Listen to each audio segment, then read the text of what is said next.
السلام علیکم ورحمۃ اللہ وبرکاتہ۔ الحمد للہ رب العالمین والصلاة والسلام علی سید المرسلین وعلی آلہ واصحابہ اجمعین، اما بعد، قال اللہ تعالی اعوذ باللہ من الشیطان الرجیم، بسم اللہ الرحمن الرحیم، واستعینوا بالصبر والصلاة وانہا لکبیرۃ الا علی الخاشعین۔ صدر محترم، حکم صاحبان، مشفق اساتذہ اکرام اور میرے دینی و میری بھائیوں، آج کی اس آخری سالانہ انجمن میں میری تقریر کا عنوان ہے نماز کی اہمیت۔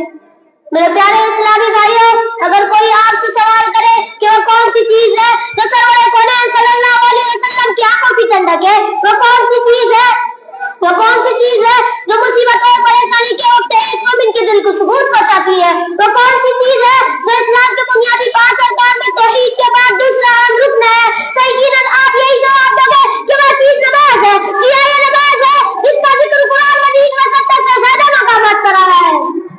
یہ نماز ہے جو مومن کی معراج ہے، یہ نماز ہے جو مسلمان اور کافر کے درمیان حد فاصل ہے، یہی نماز ہے جس کو جان بوجھ کر ترک کرنے والا حدیث کی روشنی میں کفر کا ارتکاب کرتا ہے، یہی نماز ہے جس کے بارے میں قرآن کہتا ہے وَاسْتَعِينُوا بِالصَّبْرِ وَالصَّلَاةِ وَإِنَّهَا لَكَبِيرَةٌ إِلَّا عَلَى الْخَاشِعِينَ۔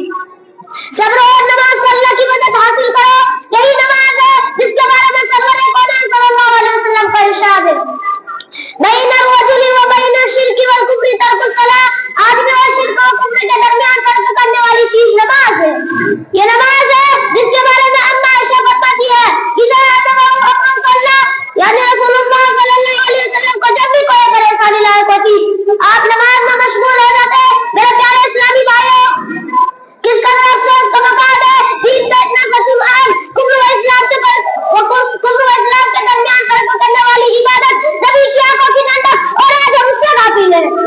اپنے آپ کو مسلمان کہنے کے باوجود ہم نماز سے دور ہیں، جبکہ رسول اکرم صلی اللہ علیہ وسلم کے زمانے میں منافقین کو بھی نماز پڑھنی پڑتی، حالانکہ ان منافقین کا انجام کافروں سے بہتر قرآن میں کافروں سے بدتر بتلایا گیا ہے، مگر ان منافقین کے بارے میں قرآن کہتا ہے وَإِذَا قَامُوا إِلَى الصَّلَاةِ قَامُوا كُسَالَىٰ، جب وہ نماز کے لیے اٹھتے ہیں تو سستی اور کاہلی کے ساتھ اٹھتے ہیں، مگر یہ نماز پڑھتے ہیں۔ کوئی کہ ہماری حالت ان منافقوں سے بہتر ہے۔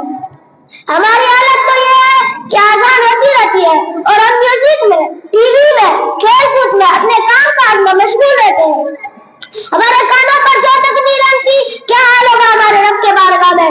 میرے پیارے بھائیوں، قرآن مجید میں ایک جگہ اللہ تعالیٰ بیان کیا کہ جب جہنمیوں سے پوچھا جائے گا ما سلککم فی سقر، تم کو کس جرم کی پاداش میں جہنم کی سزا ملی، تو اپنا پہلا یہ جرم یہی بتلائیں گے لم نکن من المصلین، ہم دنیا میں نماز نہیں پڑھتے تھے۔ میرے پیارے بھائیوں، اللہ کے واسطے نماز کی پابندی کیجیے۔ آپ کو معلوم ہونا چاہیے کہ نماز وہ ایسی عبادت ہے جس کے بارے میں محسن انسانی صلی اللہ علیہ وسلم نے فرمایا کہ جب تمہارے بچے 7 سال کے ہو جائے تو انہیں نماز کا حکم دو، اور 10 سال کے ہو جائے اور نماز نہ پڑھے تو ان کو مارو۔ غور کیجیے میرے بھائیوں، 10 سال کے بچے کو نہ پڑھنے پر مارنے کا حکم دیا جا رہا ہے، حالانکہ نہ وہ ابھی بالغ ہے، کسی چیز کا شریعت میں مکلف نہیں ہے۔ اس سے اندازہ لگائیے کہ ہماری شریعت کی نظر میں نماز کی کیا قدر و قیمت ہے اور یہ کس قدر اہم عبادت ہے۔